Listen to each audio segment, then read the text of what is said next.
नाजिम पीर ॻोठ भरिसां ॻोठ रफ़ीक महसर में सिंध जे सरताज सुघड़ फ़कीर अब्दुर रहमान महसर जी उताक़ ते सिंध सुघड़ भलाई अदबी तंज़ीम तरफ़ां सक़ाफ़ती दिहाड़े जे हवाले सां तक़रीब मुनक़द कई वई। पेश आहे असगर ख़ासकेली जी ही रिपोर्ट।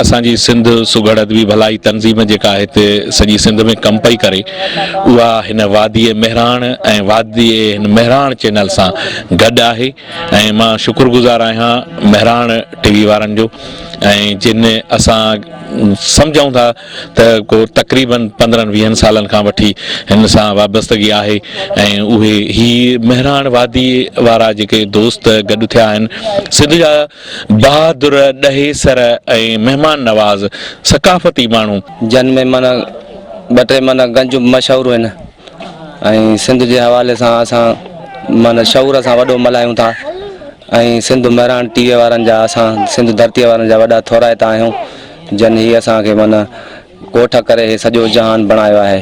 हे महबती माण्हू मिलिया आहिनि। असांजे अजरक टोपी सिंध जो रवाज़ आहे। छपर ॾाढ़ियूं कुहाड़ियूं पटका ऐं ही कचहरियूं दाइम क़ाइम जो अलाह साईं सरदार खे घुराए कचहरी कई आहे दाइम क़ाइम आहिनि।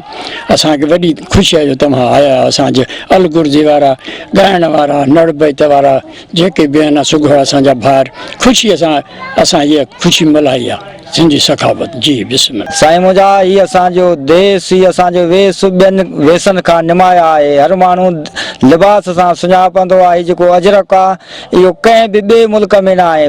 पाकिस्तान खां ॿाहिरि कंहिं बि मुल्क ॿिए में न आहे सिंध खां सवाइ ऐं लिबास सां माण्हू सुञाणंदो आहे। हीअ जेको अजरक आहे असांजे महबूब बि हिनखे पसंदि कयो आहे जो आख़िरी आरामगाह में महबूबनि चयो त कफ़न जे मथां इहो अजरक छॾियो।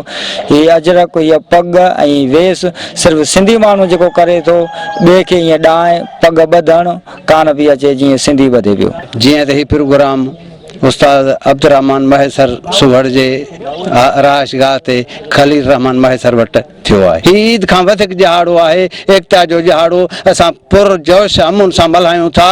टोपी अजरक जो ॾिहाड़ो आहे जंहिंमें सुघड़ कचहरियूं फनकार ऐं तमामु धाम धूम सां असां ख़ुशी जो ॾिहाड़ो ईद खां वधीक मल्हायूं था। मोहबत जी मूड़ी खण किथे कुंभर कयूं क्यास तिन पर्दनि ऊंदा ही खाधो मिलियुसि वोख गुलनि वास किनो कतरो उछलण वारो थियो रत दगल में रास हॾियूं हॾ मिलिया चढ़ियो बूटीअ मथां मास पई खलवराई ख़ासि दाता उते दुल्लो चवे साड़ जा सिंगार अण ॾिठे आगे लिखिया नका कुन फयकून हुई नका का ॿिए प्रचार मलकिनान महद हुई न तोड़ीअ जी तवार मोहबत साण मेहार लायाई लतीफ़ चवे। सक़ाफ़ती ॾिहाड़ो जेको असां मल्हायूं पिया असांखे ॾाढी ख़ुशी थी आहे। असां पंहिंजी पुरजोश तयारियुनि में आहियूं ऐं अल्लाह ताला खां इहा ई दुआ आहे त हीअ असांजी जेका सिंध धरती आहे शाद व आबाद हुजे। इन शहर सां पी सुर्क सिंधूअ जी साई सिंध थिए जीअं सिंधी माण्हू सदा सिंध जीए। सक़ाफ़त आहे अजरक टोपी पटको इहा सिंध जी सक़ाफ़त आहे ऐं सिंधी माण्हू असां ईअं चाहियूं था त असांजी पाण में एको ॿधी हुजे जे ॿी क़ौम असां ते हमिलो करे न सघे।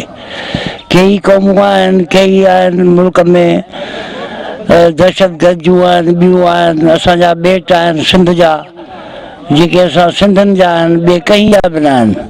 असांखे को बि जुदा करे नथो सघे।